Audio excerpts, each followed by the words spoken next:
Hi guys, am I audible? Hello. Before the presentation comes in, would help if you can tell me a round of like a hands if you are a founder. I just want to know the audience. Okay. How many want to be a founder? Okay, that's good. Um, this is my first time, so I've not done a monologue before. I've done panel discussions or interviews, but this is my first time I'm speaking for 20-25 minutes straight. I hope you will be collaborative and helpful in this, and I'll share our learnings on how we are helping Gen Zs learn from pocket money and become financially independent. Um,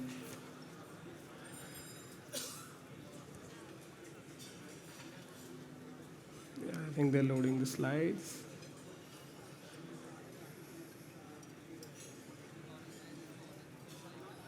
Perfect. So this is the topic we were given, and I'm very grateful we got this topic. Usually we get to speak more about fundraising, the kind of problems we are dealing, building the company. But this is the first time we got a problem statement which is very focused on our mission and the problem which is very close to our heart, and we're really proud on working on it. Usually, financial independence is defined in many ways, but the way we have understood it is simply, controlling money and having the freedom to not be binded by it and taking decisions freely. So that is where we aspire and hope our future generation, especially for India, reaches. Before we move on to that, I would like to answer two questions very upfront. One, why do you want to listen to me? Who am I? And what would you be taking away after 20 minutes? Uh, so I am Katie. I was obsessed with technology when I was 17, and now I'm 27. It's 10 years. I feel very old, but yeah, in the journey, I've learned some bits about building digital products, solving problems using technology, and I went to IIT Roorkee because I thought that is the way you become a tech entrepreneur. And on the way, there were many challenges, many learnings. So we'll talk a little bit about them. You should listen to me because I was somehow able to build a better relation with money and follow my dream. That's the only reason. Uh, right out of college, I started FamPay with Sambhav. Uh, we were fortunate enough to be backed by the world's most powerful accelerator, Y Combinator. We were backed by Sequoia, Elevation, and a lot of family and friends in the early days, boosted our morale. Now we are processing more than 100 million transactions a month, and we are India's largest UPI app for the young people. And there are many more anecdotes in FamPay's journey which I'll share, but this is also one of the reasons you should listen to me. A little bit about my childhood. Have you seen Tare Zameen Par? How many of you have seen it? Awesome. So a little bit like Ishan, I was also very much not interested in the school academics. I was only living in my own dreams, learning what I really enjoyed, but not really the academics. And I also got a big fat zero in my end sems of IT Roorkee as well. Uh, and all I'm trying to say is that not a lot of people betted on my success, but it was just following my own dreams and understanding that I'm different and I don't fit in really helped. So yeah, that's the promise. You will either walk out getting inspired to start your own company, or you learn some bits about how technology or digital products can solve real problems. In childhood, everybody might have come through this question: who do you want to be? And let me guess it for you. For most of you, it was either an astronaut, a teacher, etc., etc. But there are many hurdles you face to fulfill those dreams. Uh, One of those hurdles is money, which is very obvious. That's why people focus on those industries which are paying you well, and you are kind of since childhood conditioned in a way that you should just focus on becoming a doctor, an engineer, a government employee, because it's much more safer and you'll have a much relying financial income. But पैसा सब कुछ नहीं है. That is what we want to teach. पैसे से हो सकती है problem solve. Of course, it's a fuel, it's a need, but that's not the only factor which matters. So yeah, what's the problem? What's the problem in just focusing on money and not anything else? Of course, it's hard to focus on your dreams. It's hard to do what you really love because money stops you to do that, or at least that's how the society's construct is. And what we deeply have to understand is that it just boils down to decisions. To follow a dream, you have to take a lot of decisions on the way. And if you look around for a moment, somebody decided that this venue should be one. Somebody decided how the chair should look like. In fact, somebody decided that we should live as a country. We should. In the entire history speaks about decisions. Some decisions were really hard. Some decisions like making a law. Some decisions like making a skyscraper, they were very difficult, needed a lot of alignment and money, and some were easy. But all I'm trying to say is that it just boils down to decisions, and it's just cause and effect and habit building after that. So to answer the question, how do we take decisions? I would just take 2 minutes to explain what happens in our brain.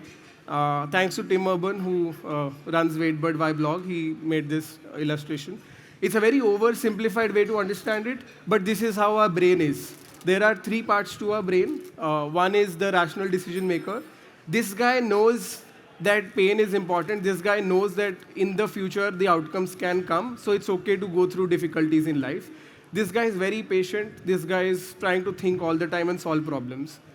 Then there's instant gratification monkey, who we got gifted from evolution since 500 billion years ago. He doesn't understand future. He doesn't understand time at all. For him, what matters is, right now, am I getting fun or not? If it is not getting fun, it will try to change the route. And then there's the pain monster, the panic monster, who's always observing, who knows everything is happening. But the moment you feel unsafe, there's some danger, it will overtake and shout. They are playing their own roles. Sometimes it's very hard to distinguish that in our heads, and we get confused that who's doing what. So yeah, this is how the brain is. And kids have been taught this since childhood because parents were giving money, they were dependent on them, especially in India. The independence comes very late after 18, 20, and we are just asked to focus on academics. They don't know if they have to work to make money. And some even think that money grows on trees. So yeah, there are a lot of misconceptions which needs to be resolved. And this is how, mostly today, how Gen Z's brain look like, especially after Instagram, YouTube, and all the gratifying, solutions. Monkey is always on the wheel, and it is controlling everything. If it is not fun, it would try to overtake and ask you to take those decisions, and you will unfortunately take them. I'll take 2 minutes to share some stories.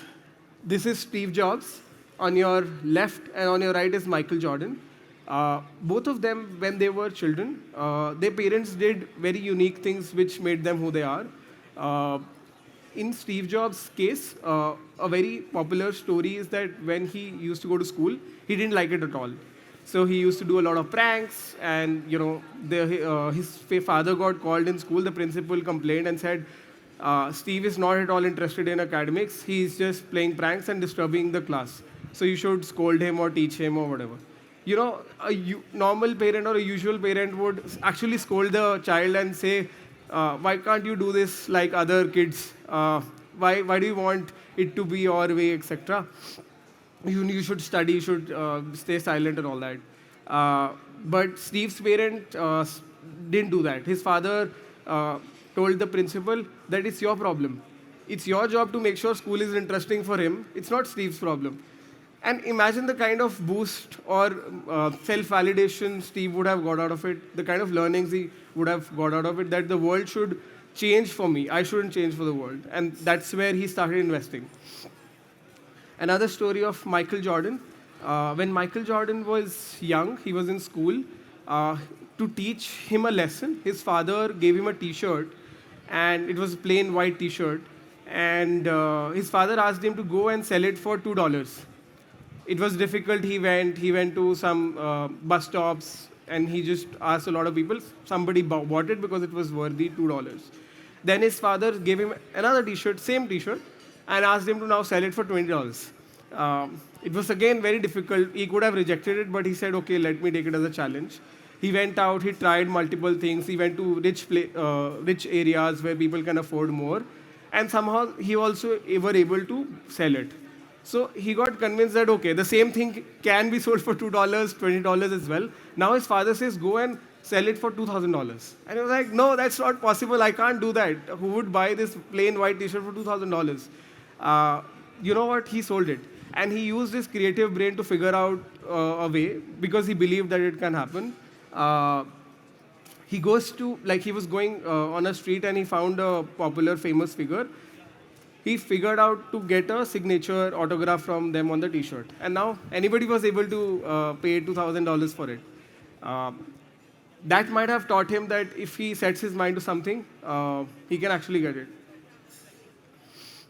So yeah, the lesson was that the childhood really influences in the kind of decisions somebody makes, and that's how our brain is also wired. Uh, this is the panic monster story, and I'm gonna take a little bit. I want to borrow my own story. So when I was in the final year of IIT Roorkee, what me and Sambhav observed around was most of the students and our colleagues, uh, even after they were in IIT, they had the privilege, they were learning and following their passion, they still were forced to, accept a job which they were getting. They were ready to go to mines, stay in heat for the entire day, just because they were getting some extra money. And that is what the panic monster was doing because they were worried that if we don't accept it, then they would lose, an opportunity later to get more cash. And they, like some kids were really focused on, let's say, sports, research. They skipped all of that, started learning to code because coding was giving them more money. Uh, and it is very hard to imagine, but after a few years, they realized, oh man, if I didn't took that decision, I would have changed my entire journey. I would have gone to maybe MIT or a place where the kind of people I wanted to surround myself with, I would have learned more. The opportunity cost was much cheaper at that time. Today, I'm 27, 28. I need to get married. My parents are forcing me to get married. There are more responsibilities now. I can't now say, oh, I want to follow my passion. It's very hard because the responsibilities and the pressure is more. At the age of 20, 18, 19, it's much easier. Risk appetite is high. But it's very hard for a monkey brain to understand that. The monkey brain just wants right now. Okay, I'll get cash. I'll get income right now. I can't wait. So yeah, that is what was happening, and that was very really paining for me and Sambhav, and that's where we started discussing and went deep into concluding that it's just childhood, it's the root that is where we need to fix. And of course, it's a behavior problem. You might be wondering, why are you giving me a lecture of all this? We are talking about technology, right? So yeah, that was the magic moment for us to understand that, okay, technology can fix such problems. So yeah, I'm telling you. So we started talking to a lot of kids at that time. It was final year, and we started talking to them, and we realized they are in a very young age. The neuroplasticity is very high. They are open to change. They just need like the monkey brain needs to be convinced with some cool thing. And for our case, it was the FAM card. It was the fancy way to transact. But they can be convinced, and slowly their monkey brain can learn. So yeah, we found out a solution. We started teaching their monkey that they can get fun and they can sometimes get pain, but they'll be okay with it. Uh, this was a blank opportunity. Everybody was focusing on 18 plus. Nobody wanted to give an account or online transaction to kids, and that was an opportunity for us. We didn't consider it as a problem because RBI was very supportive in terms of. So the guideline clearly said that above the age of 10, anybody can independently open a bank account. So we understood this is an opportunity. And yeah, we made FAM app. This was the fam card. It was so attractive to kids that they really wanted it. Their monkey was like, I just want it, and they were ready to convince their parents for that. And we knew that behind, we want to teach them how to deal with money well. So yeah, teenagers uh, preferred the FAM card route and not asking for OTP, because asking for OTP is painful. They have to explain everything to parents. And the bigger challenge is that the parent is taking all the decisions. The child is not even learning if 10 rupees is changing their life in the long run or not. But by driving themselves, they understand. So yeah, they can send money to their friends. They can spend online, offline. They can use any UPI feature, just like any other bank account. And they can start to save money with FAM app as well. So this was early days. I was in my final semester, and I think Samba was also not fully joined that time. But I was very curious to give this a try. And there was no engineer I couldn't hire. I didn't have many money. So I started searching how we can build a fintech app. How can we make a payments app? And it was very hard. There was no clear answers. The fintech community is very helpful. I pinged on LinkedIn to a lot of people. Somebody answered how things can be done. And I started understanding that I can just copy code. You can just Google things and you can fix things and things work out. And you won't believe me, I built an app without any engineer. I just copied, understood code from the first principles, and I was able to help give some kids UPI access. It was amazing. The other headwind, also the other tailwind for us, which was very supportive, was that 40% of India is under 18. It was so much underrated that, this is such a large country, and out of that, 40% is under 18. So it's such a big market for us. It was no-brainer that if we solve the money problem, if we help them deal with money well, the future of India is quite safe. UPI was growing at that time by extreme amounts. Like it was 3x every year. It was huge. So that was another opportunity for us. Plus, because UPI was acquiring merchants, it was full interoperability. We didn't have to go and acquire new merchants. It was very easy. It was like the way internet reduced the cost of distribution. UPI was reducing the cost of distribution in fintech by many folds. So it was no-brainer that we don't even need a lot of capital to build something in fintech. And VC funding was on a peak on 2019-20, so that was very helpful as well. And yeah, I met Ashneet before Shark Tank. I think Shark Tank was not in India that time. It was 2018. And he said me the exact these things. Like he just said that nahi ho payega. It was very helpful because I felt my ego was attacked. And he said, how would you compete with Google Pays and Paytms of the world? And you're just in college. So go back, find your job, and etc. etc. So it was hurtful, but that pain was very helpful because that really made me more focused. And yeah, then YC happened. And since then, things started to change for us. People started taking us seriously. And that was the wave, which began for us. And then other opportunities got unlocked. But there were many ups and downs. This was a GIF, by the way. It's not working now because of the PDF. But yeah, the ship goes in, and then it comes out. It's like this is the GIF we use for our internal communication. But what we need to understand is this, that our monkey brain expects that it would be very set, clear path. But there are many, many ups and downs. Sometimes you feel like you'll die. The company won't survive. And that cruise, by the way, a lot of team members are sitting on that cruise. The weather is almost the entire market situation, RBI situation, whatever the rules change. But you still have to come back alive, and you are riding the ship. So if that is experience that, okay, things are going up and down, our monkey brain settles. This is where we today are. I'm very proud that we are able to impact so many teenagers of India. And now we are also welcoming young adults, because once they stay with us, and it's 2025, so whoever was born in 2001 is already 24 years old.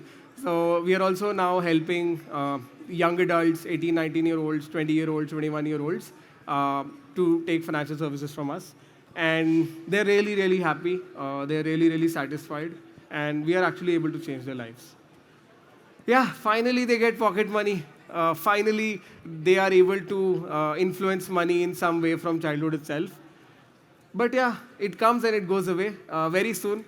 We have like literally lakhs of customers telling us that by the mid of the month the money just goes away and they don't know what to do. Now pocket money is there, which is good because earlier there was no pocket money culture in India. But the other problem is that they spend money too fast and they need to understand when to spend and when to save. And they came to us. Such messages are there. They clearly tell us that they want it urgently. They need to save for the future. So please help us build a savings feature. That's what we did. We built Keeper, and Keeper auto saves money whenever they receive pocket money from the parents. And that money compiles and they can use whenever in future they are out of money. And slowly they're learning to spend more on needs and less on wants. By the way, that is a problem we are also solving ourselves, need versus want. But still, it would be possible that, there will be times when you don't have any money. The kids won't have any money. And that's what they need to be comfortable with. That it's okay. They'll figure out. They don't have to rush. They don't have to panic and take wrong decisions. They have to allow the rational decision maker to take the call. The next obvious step is for them to understand inflation. They still don't understand that money has a shelf life, just like how apples, vegetables, fruits have a shelf life. Money also has a shelf life, and it's smart to not let it devalue and hold its life. Putting in FD, savings bank account with interest is more like having vegetables in the refrigerator. It can't guarantee forever, but it can extend the shelf life. They also need to understand how can they make sure the money holds its value forever. And the second problem in the financial independence journey they need to understand is that how to borrow money mindfully, how to borrow money without getting into a trap. And borrowing money is obviously helpful. It can accelerate the journey. But at the same time, they have to return it. And if you look at it from the business angle as well, underwriting, credit businesses are all, like it will boil down to the fact that how much our NPAs are, how well your risk and underwriting book is, how do you decide who to give money and not. And it boils down to the credit worthiness of the individual. And if you look at the country, they are the future. And if we teach them how to be credit worthy, it would be a game changer for them as well as the industry. So yeah, this is how pocket money changed the world. Sir थोड़ा सा revenue model बताएंगे तो अच्छा होगा. बिल्कुल. Yes, that's also was a big headwind for us in the early days. Whosoever we used to meet, the only question we used to get is, okay, you'll solve this financial literacy problem for the country, but how do you make money? Kids don't have money, they don't have a lot of income. How would you survive as a business and how would you grow? So it was a very hard problem. I can't completely say that it is fully solved and we have a path to $1 billion today. But definitely we are above, a position where we can survive independently from the revenue itself. And we experimented a lot on the revenue model. There are many revenue streams which we worked upon. There are 21, so I wouldn't go in deep all of that, but I'll categorize for you. Roughly around, there are 3 big streams for us. One of the biggest stream is interchange, which is whenever a card transaction, like that is a very standard income in fintechs. So from UPI is not there yet, it will soon come, the MDR would come. And also the interest we get on the float balance of the user. So that's the interchange. The second big category we have for revenue is additional fees. So we charge 1 rupee on top when they do recharge, phone recharge with us, or any add-on services they use in the app, we would charge on that. We also sell gift cards in our platform, so Google Play recharge codes, any Zomato gift card, gaming gift cards because kids play a lot of games. So we get interchange on that as well. And the last big category for us is subscriptions. So we sell our own product subscriptions. So if anybody wants a physical FAM card and also needs a higher limit account plus a lot of bundle services in the app like custom UPI IDs. Kids love to design their own app, so customization in the app. So we have bundled that subscription in a way that it is quite valuable to them, and yeah, we sell that. So these are the three big categories. The very interesting thing is that it is from the outside it looks like we might be only attracting tier 1 cities, but that's not the case. Uh, I think roughly around 60-70% of our customers are from tier 2, tier 3. And you know why that is the case? One, because their parents are not that tech savvy, and kids are more tech savvy. And they also need to book any train ticket or do phone recharges or even use YouTube Premium or any kind of services digital today. So I think Kunal said this when he launched Cred that every household in India has a 14-year-old CTO. So they do that job, and that's why they need FamApp because they download our app, they get a card, they can do all the household grocery shoppings or any kind of a purchase digitally for their parents and family. So that's one reason they come to us. And second, it's very attractive both through tier 1, tier 2 or tier 3 because remember your childhood, you have looked upon adults using credit cards, but you didn't have one. So you always aspired that I'll get my first card. It's like having a first bicycle, first mobile phone, that kind of a feeling. And that is very much active in there. Third is that they play a lot of games as well. And games, you need coins, you need recharges, and that again is digital. So that's why we are able to attract them. And the pocket money part is this byproduct, which is invisible, but that's the best part because for them they are attracted to the card, they're attracted to the online transaction, but they also learn how to manage money.